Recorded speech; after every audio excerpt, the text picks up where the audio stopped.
사도행전 그 16장에 보면은 그 여러분이 이제 성경책 맨 뒤에 지도가 있으면 그 지도를 같이 따라가면 좋을 것 같은데요. 사도 바울이 2차 전도 여행을 시작을 하면서 원래는 그 갈라디아 지역에 있는 교회들을 1차 전도 여행 때 전도를 했기 때문에 이제 든든히 하면서 지나갔고, 그리고 이제 아시아 지역에 복음을 전하려고 했습니다. 그런데 16장 6절에 보면은 뭐라고 되죠? 성령이 아시아에서 말씀을 전하지 못하게 하시거늘 그들이 부르기아와 갈라디아 땅으로 다녀가 무시아 앞에 이르러 비두니아로 가고자 애쓰되 예수의 영이 허락하지 아니하시는지라. 비두니아는 그 아시아 지방의 그 오른쪽 위에 있는 지역인데, 그쪽으로 가는, 아시아에서 전도하는 것도 막으시고 비두니아로 가는 것도 막으시고, 그 다음에 어떻게 되냐? 밤에 환상이 바울에게로 보이니 마게도냐 사람 하나가 서서 그에게 청하여 이르되 마게도냐로 건너와서 우리를 도우라 하거늘.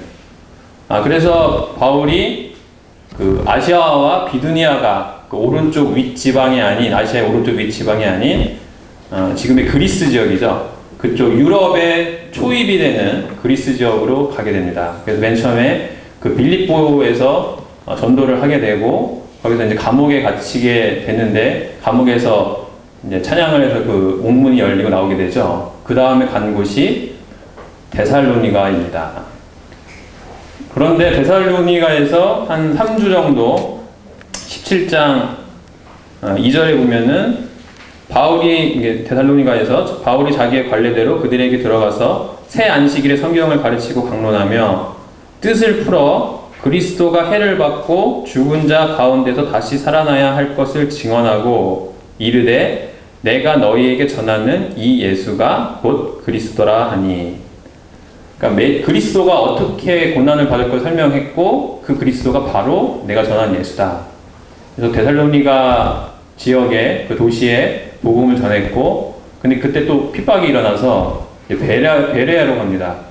베레아로 내려갔는데 데살로니가 사람들이 쫓아왔어요. 거기는 유대인들이 베레아에서도 복음을 전한다고 하니까 쫓아와가지고 다시 바울이 어디로 내려가냐면 아테네로 내려갑니다. 아테네로 내려갔는데 이 데살로니가에 있는 이 교회에 대한 걱정이 있는 거예요. 그 긴 기간 가르친 것이 아니었고, 거기 이제 핍박과 환란이 심했기 때문에 걱정이 돼서 디모데를 보내게 됩니다. 그 본인은 아테네에서 복음을 전했으나 제가 알기로는 큰 성과를 거두지 못하고 고린도 지역으로 갑니다. 고린도에서 다시 디모데를 만나서 데살로니가 교회에 대한 소식을 듣고 거기에 대해서 쓴 서신이 데살로니가 전서와 후서입니다. 이게 급하게 이제 빨리 왔는데, 우선은 이 배경을 말씀드리는 거는 데살로니가 교회가 당시에 세워진 지 길어야 2년, 짧으면 1년 이내의 교회였고, 그리고 많은 핍박과 환란이 있음에도 아까 그 찬양 인도자분이 얘기해 주신 대로 믿음의 역사와 그리고 사랑의 수고, 그리고 소망의 인내를 갖고 있는 교회였다는 것입니다. 시작한 지 얼마 안 되는 교회였죠. 여러분이 이제 그것을 마음에 두시고 후에 이제 교제를 할 때 기억하셨으면 좋겠습니다. 배경은 이렇고요. 데살로니가 그 전후서를 읽어오신 분이 계신가요? 네, 읽어오신 분이 좀 있을 것이고 또 없으신 분이 있는데, 간략하게 개요를 말씀드리고 그 다음에 이 말씀을 통해서 배울 수 있는 교훈들을 좀 교제하고자 합니다. 데살로니가 전서를 우선 하시면요,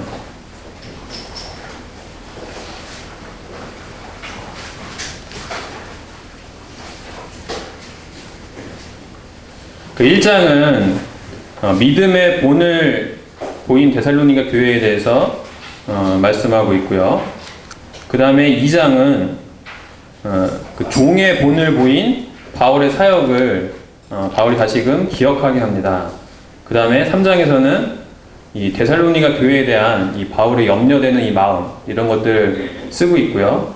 4장에는 1절부터 12절까지는 성결과 사랑에 대한 이 바울의 권고를 얘기하고 있고 13절부터 18절까지는 주님의 이 공중재림에 대해서 말씀을 하고 있습니다. 그 5장에 들어와서는 1절부터 11절까지 주의 날에 대한 가르침에서 말씀을 하고 있고 5장 12절부터 28절까지는 권면과 끝인사, 바울 서신의 어떤 큰 흐름상 항상 끝에는 끝 인사를 하죠. 그리고 데살로니가 후서는 그 1장은 고난에 대한 설명을 하고 있습니다. 그 데살로니가 교회가 너무 이 고난이 심한 거예요. 그러니까 그 환난에 대해서 얘기를 하면서 주님이 오실 때 이것을 어떻게 갚아주실지에 대해서 말씀을 하고 있고요. 그 2장은 아까 데살로니가 후서 2장은 그 발음하기가 힘들죠. 데살로니가 전서 5장 초반에 있던 주의 날에 대한 잘못된 가르침이 들어왔기 때문에 주의 날에 대해서 다시 바로잡고 있습니다. 사실 주의 날은 우리가 말하는 이 대환란을 포함하는 기간인데요. 이 데살로니가 사람들이 너무 환란이 심해서 아마 지금이 그때가 아닌가 하고 생각을 했고 어떤 사람들이 교회가 환란을 통과한다. 그랬더니 2장에서는 주의 날이 이르렀다고 해서 쉽게 마음이 흔들리거나 두려워하지 말라. 그러니까 아직은 아니다. 그리고 어떨 때 이 큰 환란이 오는지에 설명을 하고 있습니다. 그리고 마지막으로는 데살로니가 후서 3장에는 실제적인 문제들에 관한 의무와 명령에 대해서 이렇게 얘기를 하고 있습니다. 그러니까 이 큰 흐름 속에 큰 흐름은 이렇고요. 제가 이 데살로니가 전서와 후서를 읽으면서 받은 몇 가지 이제 이 데살로니가 교회의 특징과 그리고 교훈들을 좀 나누고자 합니다. 좀 아까 얘기했듯이 데살로니가 전서 후서를 볼 때 전반적으로 이렇게 느껴지는 상황은 그리고 주님이 하고자 하신 말씀은 제가 볼 때 첫 번째로는 이 환란 중에서도 이 데살로니가 교회는 그 믿음의 본을 보였다. 그러니까 이 교회의 간증이 마게도냐랑 아가야에 뛰어났다고 표현이 되어 있는데 이 본이 되었다는 거죠. 간증이 좋았다는 것과 그 두 번째는 바울 사도가 이 데살로니가 교회를 세우고 그리고 그 향한 그 마음이 어땠는지를 볼 수가 있고 세 번째로는 이 주님의 재림에 대해서 우리가 어떤 자세로 다가가야 되나 이런 것들을 좀 살펴보고자 합니다. 그래서 우선 데살로니가 교회는 1장 8절에 보면요.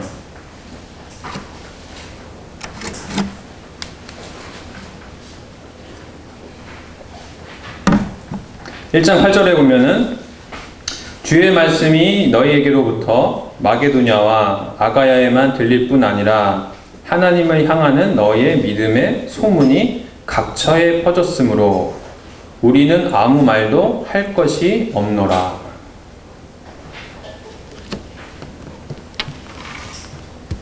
여러분이 구원받은 지 이제 각자가 얼마가 됐는지는 잘 제가 알 수는 없지만 혹시 이러한 소문이 들리고 있습니까? 데살로니가 교회에는 시작된 지 얼마 안 됐지만 이러한 본을 보이고 소문이 나기 시작했습니다. 그래서 제가 말씀을 읽는 중에 왜 이렇게 이 교회는 이랬을까를 생각할 때 첫 번째로 그 말씀을 받는 태도가 남달랐다.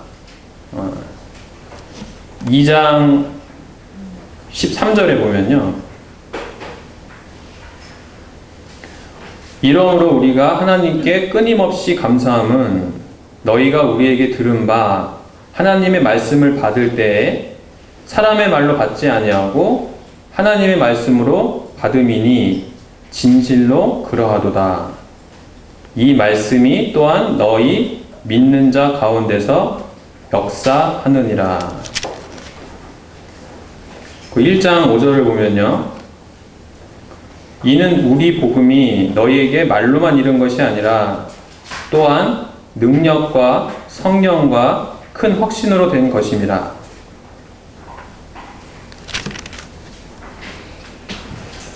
데살로니가 교회는 이 하나님의 말씀을 받을 때 많은 사람들이 들었을 거 아니에요, 이 말씀을. 근데 이것을 사람의 말로 받지 아니하고 하나님의 말씀으로 받았습니다. 우리가 말씀을 읽을 때나 아니면 뭐 강단에서 이게 전파될 때, 또한 우리가 같이 성경 공부를 할 때 이 말씀을 읽을 때 이게 그냥 우리가 일반 읽는 책 이런 정도가 아닌 하나님의 말씀으로 받았기 때문에 이 말씀이 너희 믿는 자 안에서 역사를 했다. 말씀을 듣고 흘려가는 것이 아닌 그 우리의 삶 속에서 역사를 했다는 거죠. 그 말씀이 우리의 인생을 바꾸고 삶의 하루하루를 바꿔가 나갔다는 뜻입니다. 그리고 1장 5절에 아까 봤을 때 뭐라고 되어 있냐면은 이 복음이 말로만 이룬 것이 아니고 능력과 성령과 큰 확신으로 됐다. 그러니까 이 말씀이 능력이 있었고, 그리고 성령님을 인도해서 이 말씀을 깊이 깨달았고, 그리고 확신으로 됐다. 이 말씀이 어떠하다고 하면은 그 확신 가운데 그 말씀을 따르려고 하는 이 사람들의 마음과 행동이 있었다는 것이죠. 특히 여기 그 5절에 보면 우리 복음이라고 나와 있는데, 아까 사도행전 17장에서 얘기한 것처럼 그리스도가 어떻게 해를 받고 고난을 받아야 될지를 아마 유대인들한테 많이 전했기 때문에 구약의 메시아에 대해서 한번 설명을 했을 겁니다. 그런데 이 메시아가 바로 예수님이다. 너희가 기다리던 구원자가 예수님이다. 그러니까 예수님을 따르겠느냐 따르지 않겠느냐. 양자택일이죠. 중간 지역이 없고 주님을 따르든지 따르지 않든지, 말씀에 순종하든지 순종하지 않든지. 그러니까 데살로니가 교회는 이런 말씀을 받는 태도에 있어서 아까 이 말씀이 있는 것처럼 하나님의 말씀으로 받았기 때문에 이 교회가 마게도냐와 아가야의 큰 본이 되어서 다른 교회에 영향을 끼치는 그런 교회가 되었습니다. 과연 저 자신을 포함해서 우리는 이 말씀을 대할 때 과연 어떤 자세로 대하고 있는지 한번 돌이켜볼 필요가 있을 것 같습니다. 특히 청년의 때 중요한 결정이 몇 가지가 있죠. 그 중에 이제 중요한 결정이 결혼. 물론 이제 연애를 통해서 결혼에 이르게 될 텐데, 이 결혼을 선택함에 있어서 말씀에 큰 가이드가 있죠. 뭐죠?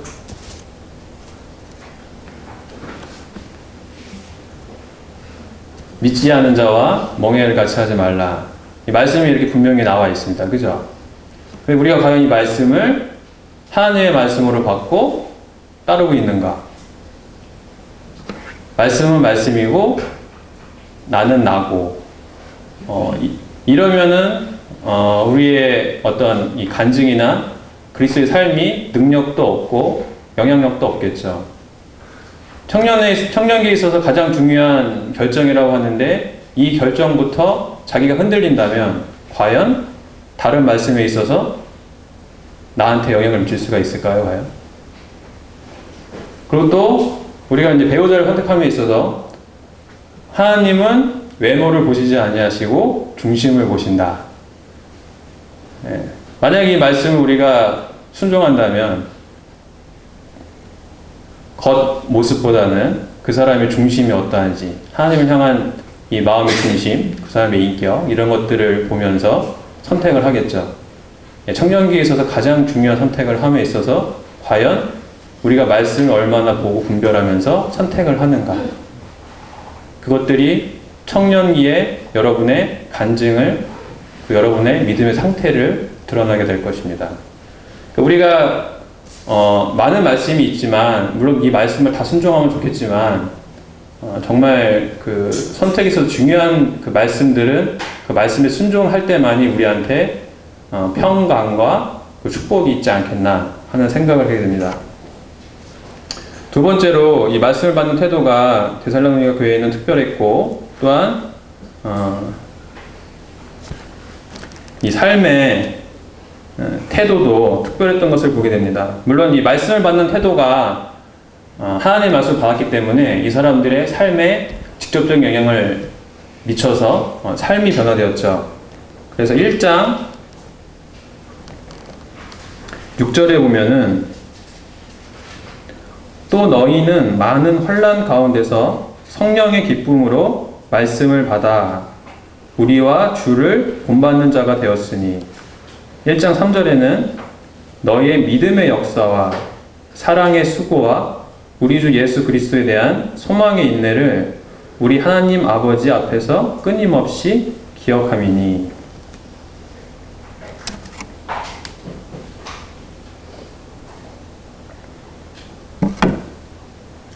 그 데살로니가 후서에 보면은 이 사람들이 환란이 굉장히 심했기 때문에 바울 사도가 주님이 오실 때 너희가 어떻게 평가를 받고, 심지어는 그런 얘기도 해요. 너희에게 핍박을 하던 사람들이 얼마나 그 심판을 받고 너희들은 잘못한 행동 그대로 대가품을 받을 것이다. 그렇게까지 얘기를 해줍니다. 사실은 이런 얘기를 하기 쉽진 않죠. 너를 해친 사람을 분명히 주님이 갚아주실 거야. 이런 식의 표현들이 많지 않거든요. 그러니까 이런 표현을 했다는 것은 그만큼 데살로니가 교회가 환난과 핍박 이런 것들이 많았다는 것을 알 수가 있습니다. 베레아까지 바울을 쫓아와가지고 그 유대인들이 그 바울을 그 핍박한 걸 보면은 그 데살로니가 사람들의 그 성향을 좀 알 수가 있는데요. 이런 환난 가운데서도 이 사람들은 믿음의 역사와 사랑의 수고와 소망의 인내가 끊임없었다는 것.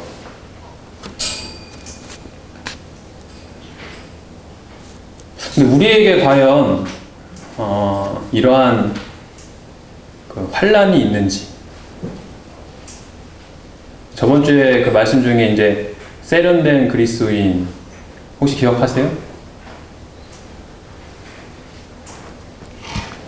그리스도의 향기를 드러내면 되지 생각하면서 전도를 굳이 안 하고 사람들의 좋은 관계, 좋은 사람으로서만 남아있지 사실 이제 이 전도를 하지 않는 그런 그리스도인들을 약간 표현하신 말씀이었는데, 사실 데살로니가 교회가 이런 왜 환난과 핍박을 당했겠습니까? 아까 사도행전 16장, 17장을 이렇게 쭉 읽다 보면은 어떤 말씀이 있냐면은 이들이 예수님을 전했기 때문에, 그러니까 그들이 과거에 알고 왔던 메시아나 그리고 그 유대 종교와는 틀린 이 다른 복음을 전했기 때문에 그들과 사상이 맞지 않고 종교가 맞지 않아 핍박을 당하기 시작한 겁니다.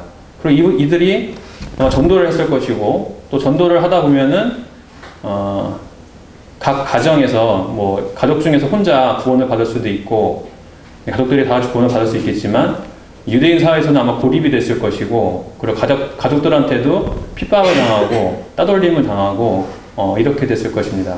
그러니까 전도를 했고 이들의 삶이 변했기 때문에 그 전에 있는 가족들이나 아니면 친구들이나 주변 사람들과 어떤 이 관계가 틀어졌고, 그 다음에는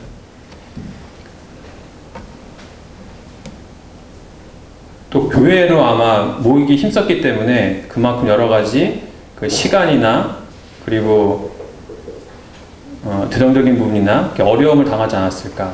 그러니까 이러한 것들이 이 사람들한테 환난과 핍박과 궁핍을 가져왔다는 것이죠. 그러니까 이들이 말씀을 듣고 믿고 행했기 때문에 이 행동을 통해서 이제 박해를 받기 시작했다는 겁니다. 그래서 이러한 큰 환난과 핍박이 있었고, 하지만 바울은 이들을 계속해서 그 매 장 끝에 주님의 다시 오심을 말씀하면서 주님의 그 소망의 인내를 계속 갖고 가기를 권하고 있는 것을 보게 됩니다. 지금의 교회의 모습을 우리가 많이 비교할 때 계시록의 라오디게아 교회랑 많이 비교를 하게 되는데요. 뜨겁지도 않고 차지도 않고 뜨뜻미지근한, 충성은 없지만 적당하게 노력하고, 그리고 추구는 없되 죄를 짓지 않을 정도의 차선책을 택하는 그리스도인들의 모습.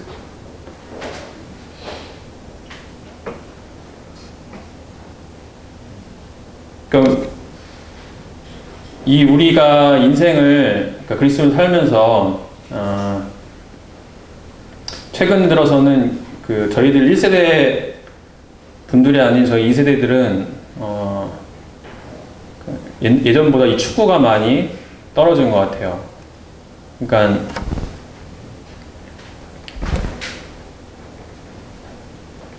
지금은 예전에 비해서 죄를 짓지 않고 놀만한 것들이 굉장히 이제 많아졌죠. 주변에.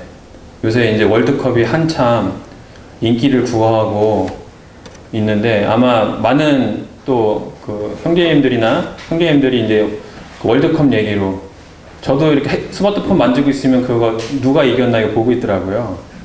그러니까 그게 특별하게 이렇게 죄를 짓는다고 할 수는 없잖아요. 그러니까 재미있는 운동, 취미생활이 많고, 요새 생활 스포츠, 건강을 유지하기 위한 생활 스포츠가 굉장히 다양해졌고, 그리고 문화생활, 영화, 연극, 그리고 좀 나쁘지 않은, 특별히 심한 액션이나 아니면 19금 영화 이런 것들이 아닌 그냥 재미로 다 같이 볼 수 있는 그런 것들을 이렇게 편하게 우리가 이렇게 즐길 것들이 많은데, 사실 하나님의 나라는 전신갑주를 입고 영적인 전투를 하는 곳이죠. 적군에게 땅을 빼앗지 않으면 뺏기게 되고, 방어하지 않으면 뺏기게 되는 그러한 삶 속에 우리가 사실은 살고 있는데, 우리는 그런 전신갑주를 입지 않고 나태하게 하지만 특별하게 어떤 이 죄를 짓는 죄를 어떻게 말을 해야 되나? 특별히 죄는 아니기 때문에 이 마음의 부담은 없대. 그 영적인 걸 추구하지 않고 이 적당히 사는 삶. 이러한 것들이 우리한테 지금 팽배해져 있지 않나, 이런 생각을 좀 해보게 됩니다. 그 전쟁을 하려면은 각자 맡은 부분에서 최선을 다하고 아마 준비할 것들이 필요할 겁니다. 전쟁에서 승리를 하고자 하면은 보급부대도 있어야 되고, 나가서 전투하는 보병, 기갑병, 그리고 연락병, 다양한 병사들이 있어야 되는데, 그 병사들이 자기 맡은 일을 하지 않고 있다면 과연 그 전쟁에서 승리할 수 있을 것인가 하는 의문을 남게 되죠. 근데 이러한 생각들이 이전보다 많이, 제가 미국을 예전에 여행할 때 느낀 것이 뭐였냐면은 한국은 어떻게 보면 좀 더 각박하고, 그리고 여유가 좀 없는 생활을 많이 얘기를 하면서 외국들에 나가고 싶잖아요. 근데 제가 한 15년 전에 미국을 돌아오면서 느낀 점이 뭐였냐면, 여기서 신앙생활하기 정말 더 힘들겠다, 그런 생각을 했어요. 왜냐면은 청년들이 스포츠 시설이 너무 잘 돼 있어가지고 실내 농구장에다 잔디 축구장에다가, 그리고 좀만 그리고 청년들이 대부분 차가 있으니까 미국은 가까운 데 가면은 레포츠 하기가 너무 좋은 거예요. 그래서 여행하던 중에 어떤 청년은 23살인가 하는데, 물론 그리스도인은 아니었어요. 근데 일반 청년이었는데 6개월을 알바를 해서 6개월 스키를 타는 생활을 4년째 하고 있더라고요. 그러니까 여유가 있는 나라다 보니까 특별히 직장에 대한 걱정과 고민이 없었지만 그냥 인생을 즐기면서 하루하루를 그냥 보내는 그런 생활이었습니다. 그걸 보면서 생각보다 그 미국이란 나라가 그러니까 사단의 공격이 환란이 있으면 오히려 그걸 이렇게 견디고 하려고 서로 뭉치는데 이게 이제는 환란이 아닌 적당히 사는 삶, 그러니까 주님을 추구하지 않는 적당히 사는 삶으로 이렇게 회유하고 있다. 근데 우리는 그런 삶인지 잘 모르는 상황 가운데 점점 빠져들어가는 거죠. 그러니까 교회도 과거보다 이렇게 듣기 좋은 얘기 위주로 많이 하는 교회들이 많아지고 있고, 그리고 죄를 짓더라도 거기에 대해서 징계나 권고나 이런 것보다는 사랑으로만 품어줘야 된다, 이런 얘기를 많이 하고 있고, 그리고 물론 우리가 많이 그 연약한 사람들을 대우해주고 신경 써줘야 되지만 그 교회의 어떤 활동들도 친교 위주로 많이 가고 있고 그런 것이 아닌가 하는 생각을 좀 하게 됐고요. 이번에 이 말씀을 좀 보면서 올해 제가 개인적으로 그 전도를 제가 많이 하진 않지만 전도에 대한 그 말씀들이나 생각들을 많이 하게 되는데, 이 데살로니가서를 읽으면서 더 크게 든 생각은 우리가 전도를 하지 않기 때문에 환난도 없고 핍박도 없구나, 그런 생각을 좀 많이 하고 있습니다. 전도를 하게 되면은 우리가 그것에 집중해야 되니까 더 많은 희생을 요구하게 되고 힘들거든요, 사실은. 개인적으로나 교회적으로나. 하지만 이들은 계속해서 복음을 전했기 때문에 계속 이 믿음의 역사를 보였고 또 사랑의 수고, 그랬기 때문에 이 주님이 다시 오실 것을 더 기대하면서 기다린 것을 보게 됩니다. 그리고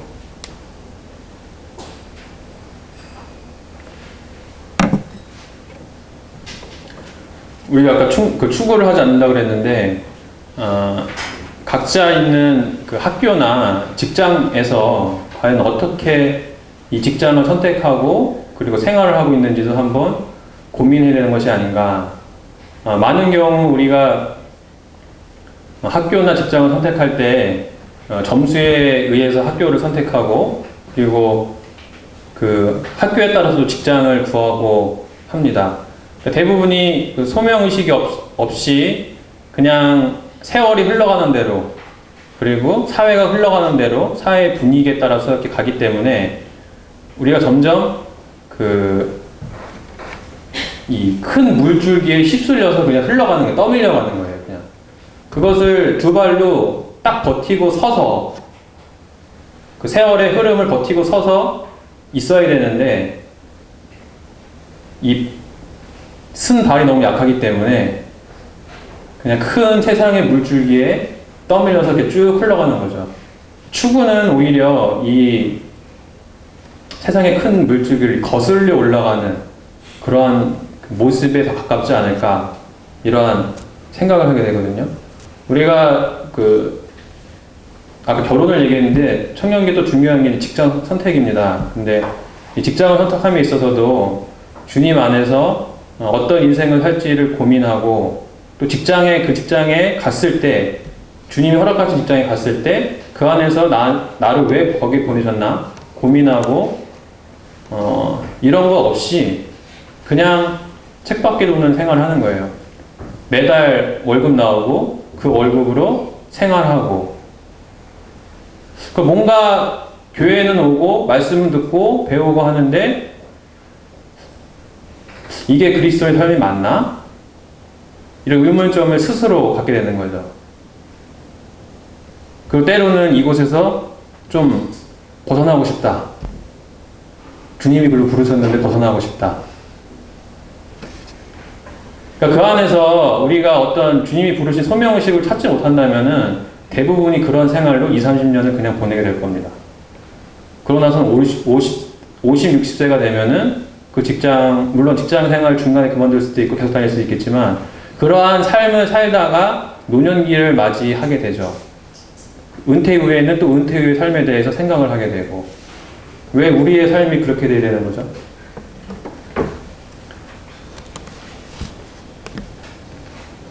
물론 뭐 저도 그런 것들에 대해서 이제 뭐 자신 있게 얘기할 수 있는 부분이 없겠지만 주님의 말씀과 이 교회의 삶을 볼 때는 그러한 삶이 그리스도인의 삶은 아니라는 거죠. 그거는 그리스도인이 아닌 누구나 다 그렇게 살고 있습니다.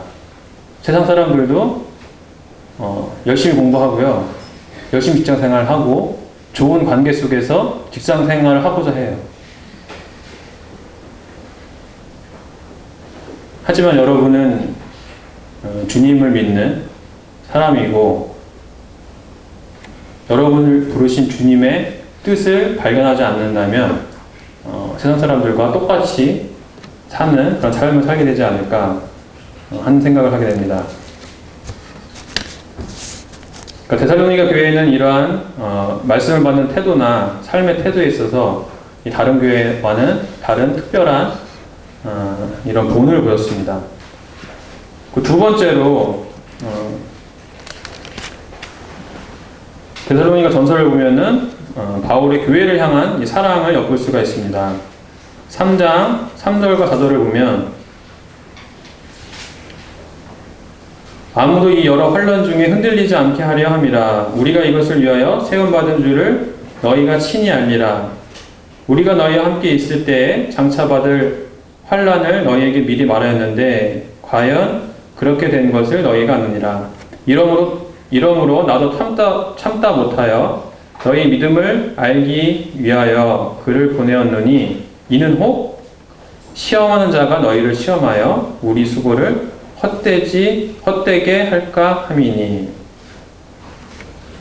그러니까 바울이 이제 새로 태어난 이 교회에 대한 염려가 많았기 때문에 자기와 함께 동역하고 있는 디모데를 보내기까지 했고, 특별히 3절에 이런 환난 때문에 이 사람들이 혹시 믿음이 흔들리지 않을까, 여기서 떠나지 않을까, 이러한 생각을 했고, 또 5절에는 이렇게 말씀이 나오고 있습니다. 혹 시험하는 자가 너희를 시험하여. 여기서 쓰인 영어 표현은 테스트가 아니고 템프트거든요. 그러니까 계속 사단이 우리를 유혹한다는 거죠. 계속 주님을 향해서 주님과 동행하려고 하면은 옆에 와가지고 흔들고 있어요, 우리를. 이렇게 흔들다가 탁 넘어뜨리고 데려오고. 저번 주에 우리가 빌립보서랑 골로새서를 했는데, 골로새서에 보면은 그 대마에 대한 문안 인사가 나옵니다. 근데 몇 년 지나지 않아서 디모데서를 보면은 대마는 세상을 사랑하여 떠나갔다, 이렇게 표현을 하고 있어요. 그러니까 우리가 지금은 이렇게 다 같이 모여서 말씀을 듣고 교제하고 그리고 이 믿음 생활을 하고 있는데, 이 중에 어떤 사람은 사단이 와서 흔들 때 흔들리고 유혹할 때 유혹을 받아서 점점 그 아브라함이 흉년이 들었을 때 애굽 땅으로 내려간 것처럼 점점 그 애굽으로 내려가는 거예요.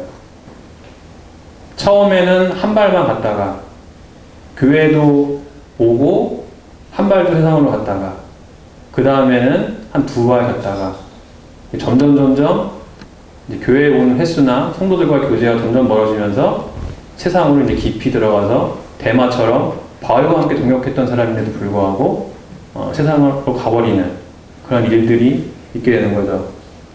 하지만 이러한 일이 혹시 있을까 해서 바울이 디모데를 보내서 이 데살로니가 교회를 붙잡았고, 그리고 다시 주님이 오심에 대해서 얘기하면서 이들을 흔들리지 않게 하는 모습을 보게 됩니다. 우리가 혼자 만약 이 세상에 동떨어져 있다면 아마 대마나 아니면 롯처럼 세상을 사랑해서 갖는 일들이 많이 있을 겁니다. 하지만 우리는 개인적으로 부르셨을 뿐만 아니라 교회를 부르셨습니다. 그렇기 때문에 우리 주변에 이렇게 흔들리고 이런 사람이 있다면은 우리가 말씀으로 위로해주고 같이 붙잡아줘야 됩니다. 물론 내가 먼저 서 있어야겠죠.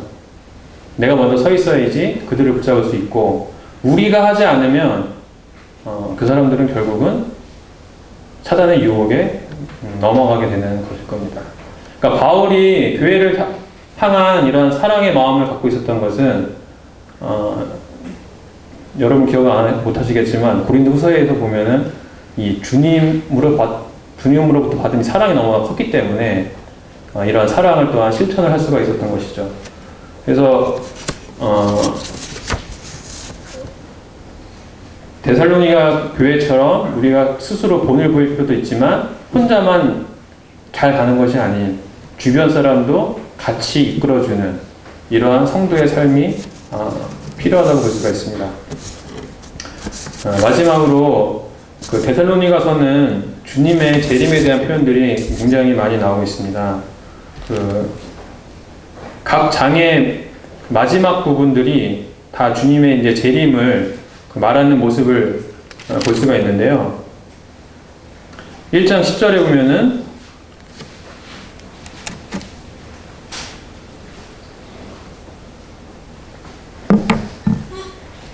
또 죽은 자들 가운데서 다시 살리신 그의 아들이 하늘로부터 강림하실 것을 너희가 어떻게 기다리는지를 말하니 이는 장래에 노하시면서 우리를 건지시는 예수시니라.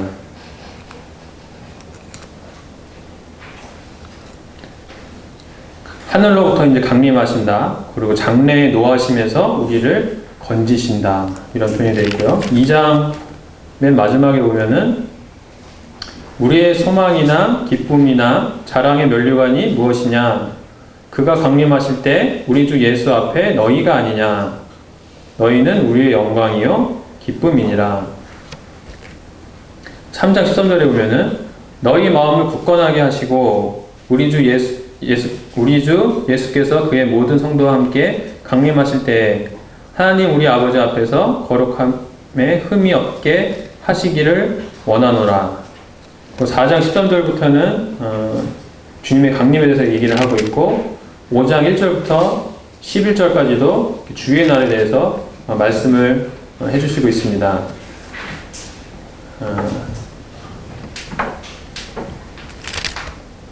우리가 주님의 재림을 얼마나 기다리고 있는지 한번 생각을 좀 해볼 필요가 있을 것 같습니다. 그냥 내가 힘들어서 삶이 그냥 고단해서 주님이 좀 빨리 왔으면 좋겠다. 인생을 청산하고 싶은 것이죠. 그럴 때 이제 가끔 물론 볼 수가 있지만 계속해서 그런 삶을 살면은 정말 괴로울 거예요. 근데 진짜 그냥 내 스스로가 당한 환난이 아닌 그러니까 자기가 열심히 안 살아 당하는 환난, 자기 성격 이상에서 관계가 틀어지는 어려움 이런 것이 아닌 주님을 전함으로써 관계가 어려워지고 주님을 전함으로써 그 성적이나 직장 생활에 있어서 약간의 어려움을 당한다든가 그리고 교회 생활을 함으로 인해서 학교나 직장이나 가족 안에서 어려움을 당한다든가 그런 일들이 있을 수가 있죠.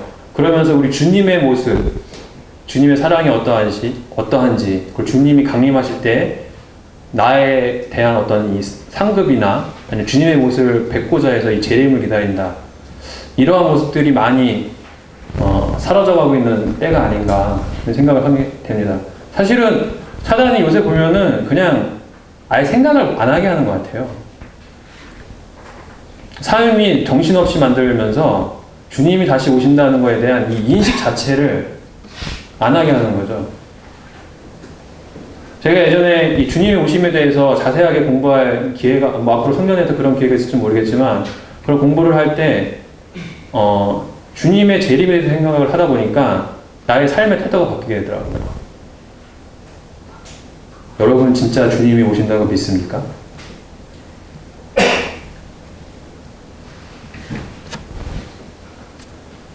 믿는다면 지금의 삶 속에서 주님을 맞이할 때 여러분이 부끄럽지 않을 자신이 있습니까?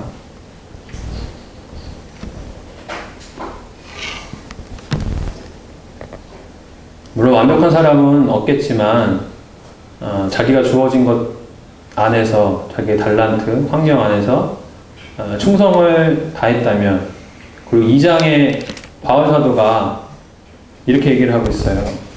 우리의 소망이나 기쁨이나 자랑의 면류관이 무엇이냐? 그가 강림하실 때 우리 주 예수 앞에 너희가 아니냐? 너희는 우리의 영광이요 기쁨이니라. 주님이 말씀하셨죠. 지극히 작은 자한테 한 것이 나한테 한 것이라고. 우리가 그 성도들을 사랑하는 모습, 그리고 세상 사람들을 사랑해서 전도하는 모습, 이런 것들을 볼 때 주님을 다시 맞이할 때 당당하다는 표현을 할 수가 있을지 모르겠지만, 그래도 제가 할 수 있는 바를 최선을 다해서 했습니다. 고백을 할 수 있지 않을까.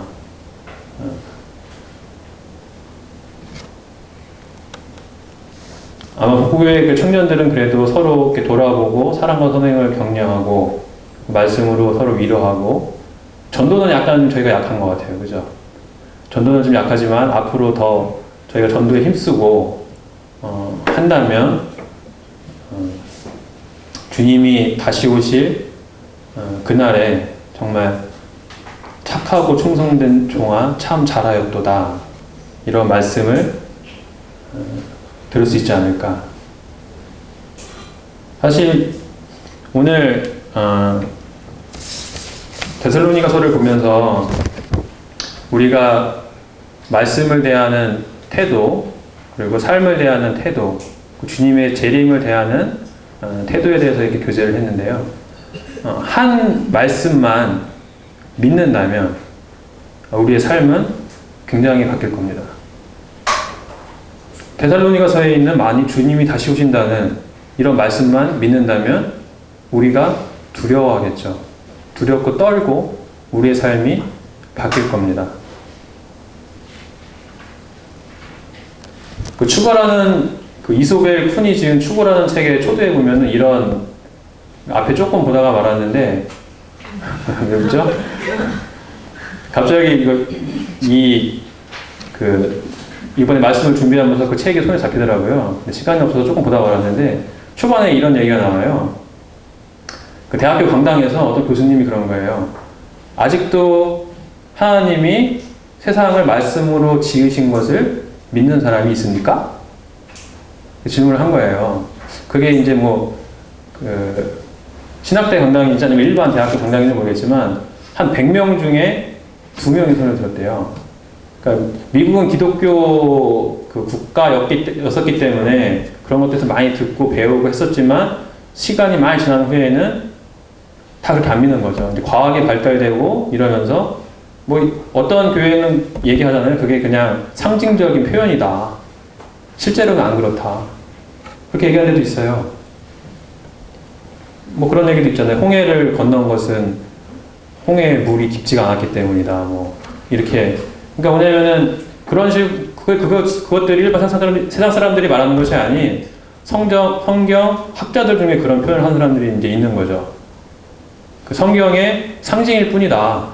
진짜로 그런 것이 아니다. 그 두 사람만 손을 들었고 그 중에 한 명이 이소벨 쿤이었는데, 우리가 창세기 1장을 많이 보고 읽지만 스스로 이제 반문을 해봅니다. 제가 그것을 진짜 믿고 있는지. 세상을 말씀으로 지은 하나님, 그분이 우리들의 아버지시다. 그것을 진짜 믿고 살고 있는지. 여러분 스스로도 각 말씀을 우리가 믿고 사는지 한번 반문해 보시고, 우리가 말씀을 읽으면서 하나님의 말씀으로 대하고 그 말씀이 능력과 영향력을 우리 삶에 끼쳐서 우리 삶이 변화되고 많은 사람들을 주님께로 인도하는 그런 우리의 삶이 되었으면 좋겠습니다. 이상입니다.